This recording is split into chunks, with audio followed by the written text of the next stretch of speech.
In 1997, when Dragon Ball GT came to an end on television, it was the end of an era. We would not have any more Dragon Ball animation for the foreseeable future. And although there were tons of fan projects and manga and video games that had come out during this time, no new Dragon Ball animation left the market a little bit, well, empty. At least when it came to Japan, because internationally, the popularity of Dragon Ball had just begun to skyrocket, and it was in the late 90s and early 2000s when in North America, Dragon Ball, Dragon Ball Z, and the like became household names. And we were witness to a brand new influx of fans who had never seen the entire series before, who demanded Dragon Ball make its return. In Japan, the proverbial torch had been passed from Dragon Ball down to other new manga such as One Piece and Naruto, which would get anime adaptations and would become Japan's hottest products. But longtime fans were wondering, will we ever see Dragon Ball again? Was GT truly the end of Dragon Ball? The fans wanted Dragon Ball to come back, and they proved it with their wallets, making the 2000s Dragon Ball video games bestsellers in multiple parts of the world. And Japan listened, but not right away. It took a special event to invoke the return of Dragon Ball, and on this edition of the critically acclaimed series Dragon Ball in Depth, I'm going to take you to what would become the launch pad for the Dragon Ball Renaissance, the Dragon Ball Jump Super Anime Tour 2008 special, Yo Son Goku and his friends return. And the story begins next.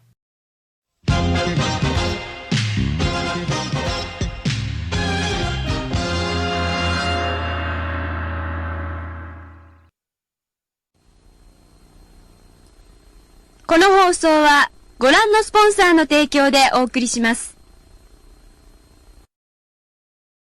So as I said in the intro, although Dragon Ball came to an end in the late 90s in Japan, the international distribution and success of the series, as well as the video games that came out, kept it alive in the hearts and minds of many fans around the planet. But it would take something special to actually revitalize Dragon Ball in anime form. Well, 2008 was the year of something special, and that something special was the 40th anniversary of Weekly Shonen Jump, otherwise known as Weekly Jump. Now, for those who may not be aware of what this actually is, Weekly Shonen Jump, otherwise known as Jump Comics, is one of the oldest, longest running manga compilation magazines in the history of Japan. The first edition of Weekly Shonen Jump was on July 2nd, 1968, and Shonen Jump has been the home of pretty much every major manga title possibly ever, including Dragon Ball, including One Piece, My Hero Academia still runs in Shonen Jump, Hunter x Hunter, I mean the list goes on. Every major manga franchise, well almost all of them, were featured in Weekly Shonen Jump or in some form of Jump magazine. All of the various different Shonen Jump magazines were owned by Shueisha Publishing, and every year Shueisha Publishing puts out an annual event called Jump Festa, which is pretty much where you hear all the major announcements for upcoming titles and releases for whatever their franchises are. And in 2008, because it was 40 years of Jump magazine being in publication, they chose to do something different and special. Rather than having the event just be in one venue on one weekend, instead Shueisha chose to have a 10-city tour called the Jump Super Anime Tour, the Jump Heroes Great Gathering, where they would travel around to several cities in Japan, starting on September 21st in Osaka and ending on November 23rd in Sendai, bringing the celebration all over the country. But what they would do this year specifically is that they would screen 7 brand new exclusive animated OVAs that were from some of Shueisha's most popular and more successful franchises. This included One Piece, Letter B, Bleach, Gintama, Yu-Gi-Oh!, Blue Dragon, and of course, Dragon Ball. Now, this event was so special that it wasn't just a con that you just go to and buy a ticket to. That's not how this worked. With the Jump Super Anime Tour, if you wanted to see this brand new animation from Dragon Ball and these other series, you had to submit an application printed in Weekly Shonen Jump, choose the city, and then once everybody submitted their application, they would randomly choose you and get a ticket to attend the special screening of what would be known as Yo Son Goku and His Friends Return. The first new animated special, 34 minutes for Dragon Ball in over 10 years. And I can remember 10 years ago from 2018, being so excited that there was going to be new Dragon Ball anime for the first time in, like I said, 10 years. What really I thought made this special is that Toei and Shueisha, for the very first time, shortly after the events had already been over and the tour had ended, you could stream the special with subtitles from the Shueisha website. This was unheard of, and because technology had advanced to the point where we could actually do this in 2008, was amazing. You could watch Dragon Ball absolutely free, the whole special, subtitled and in good quality. Now, ever since then, there have obviously been versions of this that have popped up online, but if you actually want to own this in a physical copy, it's not that easy. There was a very limited mail-in order release of the Jump Super Anime Tour DVD you could buy, or if you bought the limited edition Battle of Gods in 2013, this was one of the bonus features on it. Other than that, there has not been an official release outside of Japan. Now, many of you are wondering, well, why is that? Why has Funimation not dubbed this or subbed it and put it out on a Blu-ray or on a DVD? Well, the reason for that is because, much like with episode of Bardock, Yo Son Goku and His Friends Return is a Shueisha commissioned project for Jump Magazine. Even though Toei did animate it, and some of the more well-known animators in Toei did work on this, including but not limited to Naoki Tate, Tadayoshi Yamamuro, Ken Atsuka, and so many others, unlike the primary Dragon Ball series, the contract was not directly through Toei. At least that's my understanding of the situation, and that is why there is no dub or home release. Perhaps someday Funimation can work something out with Shueisha and release this thing. Because if you went to go see Battle of Gods, there is a reference in the dub of Battle of Gods to Vegeta's brother Tarbell, who is in this special, but yet there's no dub or release of him stateside. So you'd have to go on the internet and either scour for this thing, read up on it, or have just been around when the whole thing came out. It confused a lot of people who were wondering, when the heck does Vegeta have a brother? Well, it's in this special. Now, as a result of this, it has come into question by some fans as to whether or not this special is part of the series continuity and what Toriyama's involvement was. Well, it was announced in the June 9th issue of Weekly Shonen Jump from 2008 that this story was an original draft written by Akira Toriyama, and the script was written by longtime Dragon Ball writer Takao Koyama. So this story is indeed written by Akira Toriyama himself. Later on, there was actually a manga adaptation that was illustrated by Naho Ishii for the readers out there. Now, as I said in my video for The Truth About Dragon Ball GT, we discovered that originally GT was supposed to take place during the 10-year time skip that Dragon Ball Super took place in,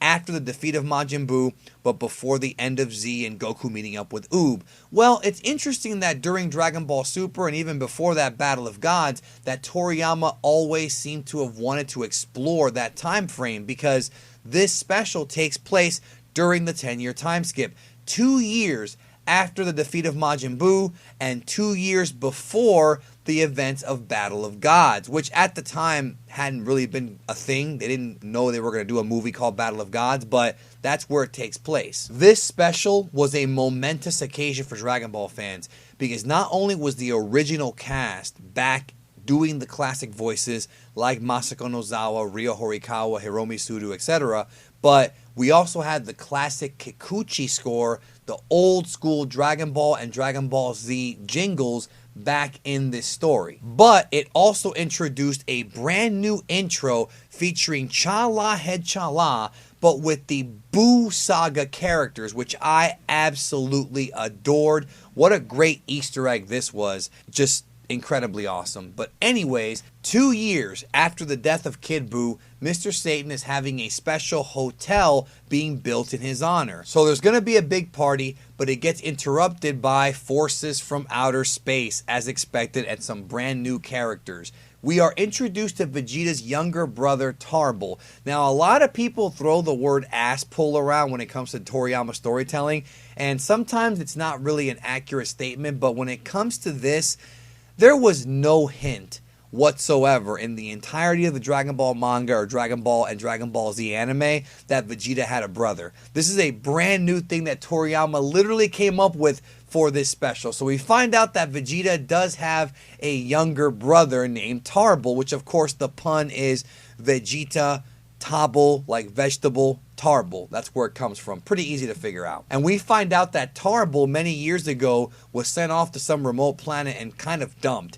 But he's now on Earth because he needs the help of Goku and his friends to defeat remnants of Frieza's forces known as Abo and Kado. You know, avocado, that's the pun. Now, I like the fact that this story was the first to kind of introduce the concept that even though Frieza had been defeated so many years prior, his forces were still out there in space. And Toriyama would revisit this with the introduction of Tagoma and Sorbet in Resurrection F. But before them, we had Abo and Kado. And thus, we do get our fight, lots of comedy, different people get involved, including Goten and Trunks, and it ends up leading to Abo and Kado fusing, creating a character named Akka, which is also known as Avocado. And even though he is more powerful now, he's still not really a match for Goku and Vegeta, but they have a cool scene here where every Z fighter kind of gets his moment to shine. We see Yamcha using the Wolf Fang Fist. We see Piccolo using the Makanko Sapo. It's almost like they put this together for all the fans to kind of see these characters one last time, because you have to remember,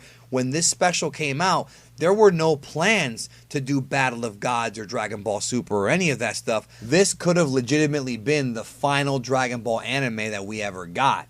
So they tried to give us everything they could. So at the end of the day, Vegeta and Goku try to go at Akka together, but Goku cuts him off and finishes him. And of course, Vegeta's mad that Goku stole the win from him, which is something that he has done before. But unfortunately, Mr. Satan's hotel was destroyed. And Videl makes a comment about how it was destroyed because it was a punishment from God for being, you know, big-headed and overconfident and cocky.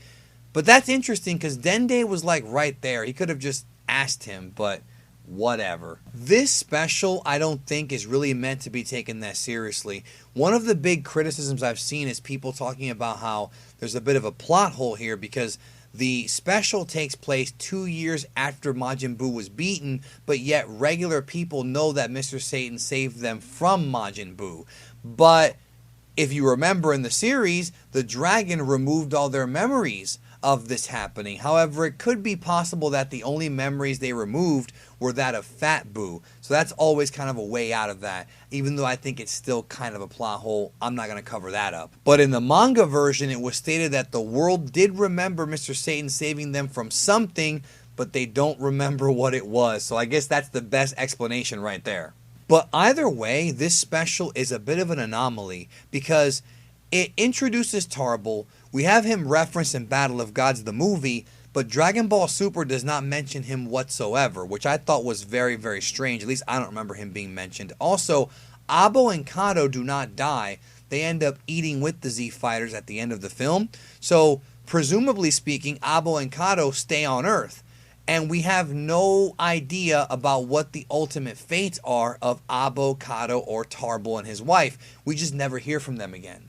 Did they leave? Did they go to another planet? We just aren't ever told. But what's interesting is that there are concepts in this OVA that Dragon Ball Super did incorporate. For example, Goku being a radish farmer and Farmer Goku's clothing. That started here in this special. Also, Goku is wearing the original gi that he wore from the beginning of Dragon Ball Z with the turtle kanji, not with the Kaio kanji, which I thought was really interesting, kind of a throwback to the old school, early part of Dragon Ball Z. Also, for some reason, when Gotenks fused to make Fat Gotenks, they immediately defused and then refused, which breaks the entire rule of having to wait 30 minutes. So that was a little weird and kind of dumb.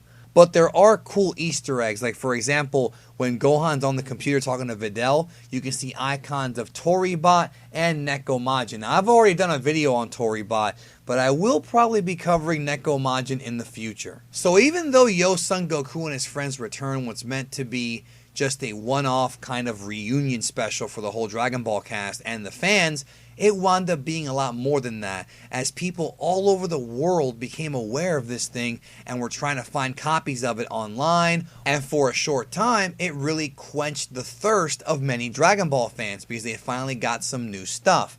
But ultimately, Dragon Ball would be put on the shelf one more time until, well, kind of, a year later, April of 2009, Dragon Ball would return to television with Dragon Ball Kai, but we'll talk about that in a separate video. Either way, the impact of this special should be noted in that even though it may have felt like just something that was not going to be turned to a major deal, it was the first piece of the puzzle that helped reignite the world's love of Dragon Ball that would eventually lead to Battle of Gods, to Resurrection F, to Super, and the Dragon Ball Renaissance. I thank you so very much for watching this edition of Dragon Ball In Depth. I hope you have a great day, and I'll see you in the next one.